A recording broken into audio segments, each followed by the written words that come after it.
దేశం కోసం ప్రాణ త్యాగం చేసిన వ్యక్తి ఇందిరాగాంధీని, దేశంలోనే ఆదర్శ నాయకురాలు ఆమె అని, ఎన్నో ఆర్థిక సంస్కరణలు చేసిన ఘనత ఆమెదే అని, పేదరిక నిర్మూలన చేసిన నాయకురాలు, బ్యాంకుల జాతీయకరణ, ఆభరణాల రద్దు ప్రతిష్టాత్మక నిర్ణయం ఇందిరాగాంధీ అడుగుజాడల్లోనే నడవాలని కేంద్ర మాజీ మంత్రి సర్వే సత్యనారాయణ మరియు కుకట్పల్లి నియోజకవర్గ ఇన్ఛార్జి బండి రమేష్లు అన్నారు. దేశం కోసం ప్రాణం త్యాగం చేసిన మహనీయురాలు దివంగత మాజీ ప్రధాని ఇందిరాగాంధీ అని కేంద్ర మాజీ మంత్రి సర్వే సత్యనారాయణ తెలిపారు. మంగళవారం దివంగత ప్రధాని ఇందిరాగాంధీ జయంతి సందర్భంగా కుకట్పల్లి నియోజకవర్గంలోని ఆసియాలో అతిపెద్ద కానుక పేరొందిన కేపీహెచ్పీ కాలనీలోని మలేషియన్ టౌన్షిప్లో చౌరస్తాలో గల రాజీవ్ గాంధీ విగ్రహం వద్ద నియోజకవర్గ మాజీ కాంగ్రెస్ అధ్యక్షులు షేరి సతీష్ రెడ్డి ఆధ్వర్యంలో మాజీ ప్రధాని ఇందిరాగాంధీ చిత్రపటానికి పూలమాలలు వేసి ఘనంగా నివాళులు అర్పించారు. ఈ సందర్భంగా కేంద్ర మాజీ మంత్రి సర్వే సత్యనారాయణ మాట్లాడుతూ, భారత రాజకీయాల్లో చెరగని ముద్ర వేసిన ఘనత మాజీ ప్రధాన మంత్రి భారతరత్న ఇందిరాగాంధీదే అన్నారు. దేశంలో మరే ప్రధాని చేపట్టని విధంగా ఇందిరాగాంధీ బ్యాంకుల జాతీయకరణ, రాజభరణాల రద్దు ఇలాంటి పథకాలతో పాటు గరీబీ హఠావో పేరుతో నిరుపేదలకు ఎన్నో సంక్షేమ పథకాలు తీసుకువచ్చారని గుర్తు చేశారు.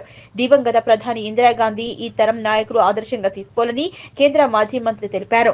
ఆదర్శంగా పరిపాలించిన తీరుతో పాటు దేశం కోసం ప్రాణ త్యాగం చేసిన ఘనత ఇందిరాగాంధీకి దక్కుతుందన్నారు. ఇందిరాగాంధీ జయంతి సందర్భంగా మహిళా నాయకురాలులకు ఘనంగా సన్మానించారు. ఈ కార్యక్రమంలో కేపీహెచ్పీ డివిజన్ అధ్యక్షులు Tammineni Praveen Kumar, AMC member Phanindra Kumar, Congress senior నాయకులు సంజీవరావు, మేకల మైకేల్, లక్ష్మీనారాయణ, పొడుగు అప్పారావు, రంగస్వామి, డివిజన్ అధ్యక్షురాలు పొన్నం రజిత, కాంగ్రెస్ సీనియర్ నాయకురాలు రేష్మా గిరినాయుడు, శ్రీధర్ చారి, రాజు ముదిరాజ్, రామకృష్ణారెడ్డి, బాబురావు, నితీష్ గౌడ్ మరియు మహిళా నాయకురాలు, కాంగ్రెస్ పార్టీ సీనియర్ నాయకులు, యూత్ కాంగ్రెస్ నాయకులు మరియు ఎన్ఎస్యుఐ నాయకులు, వివిధ కుల సంఘాల నాయకులు పాల్గొన్నారు.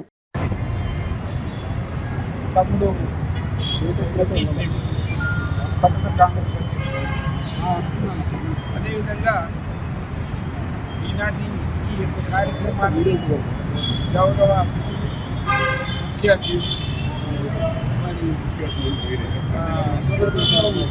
బండి రమేష్ గారు, లేకపోతే తమ్ముడు బ్లాక్ కాంగ్రెస్ పాల్గొన్నారు. ఇండియన్ ప్రెసిడెంట్ ఏమో ప్రవీణ్ గారు. అదేవిధంగా మనందరం కృషి చేద్దామని, అలాగే ముఖ్యంగా మన కుకట్పల్లి నియోజకవర్గంలో ఉన్న కాంగ్రెస్ పార్టీ నాయకులు, కార్యకర్తలు, అభిమానులు అందరూ కూడా పార్టీ ప్రభుత్వం ఏ కార్యక్రమం ఇచ్చినా కూడా ప్రజల్లోకి తీసుకెళ్లి ప్రజలకు చేరువై ప్రజల వెన్నంటి ఉండి మరి నిత్యం ప్రజలతో మమేకమై మన ప్రభుత్వం ఇచ్చే సంక్షేమ పథకాలని ప్రజలకు అందించవలసిందిగా కూడా కోరుతా ఉన్నాం.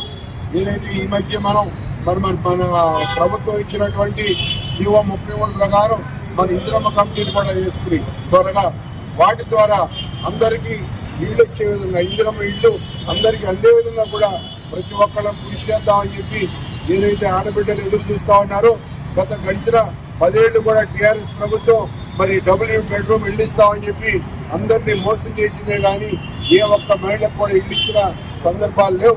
కాబట్టి మనందరం రేపు రాబోయే రోజుల్లో ఇందిరమ్మ ఇళ్ళు ప్రతి పేద మహిళకు అందే విధంగా కృషి చేయాలని, అంతేకాకుండా ఇంకా ఇతరితర కార్యక్రమాలు కూడా ప్రజల్లోకి తీసుకెళ్లి కాంగ్రెస్ పార్టీ పక్షాన నిలబడాలని చెప్పి మీ అందరినీ మనసారా కోరుకుంటూ ఈ అవకాశం కల్పించిన మా అన్న సర్వే సత్యనారాయణ గారికి, మరి తమ్ముడు పడికి, అట్లాగే మా తమ్ముడు సతీష్ రెడ్డికి అందరికీ కూడా ఇక్కడ మా సంజయ్ వచ్చారు. గత ప్రజలు చాలా మంది ఉన్నారు ఇక్కడ. మరి అందరి పేరు చెప్పాలంటే అందరూ కూడా మాట్లాడాలి. ఇంకా వేరే డివిజన్లో కూడా ఈ కార్యక్రమం చేయాల్సి ఉంది కాబట్టి అవకాశం కల్పించిన అందరికీ పేరు ధన్యవాదాలు తెలియజేసుకుంటూ తీసుకుంటా ఉన్నా. Thank you.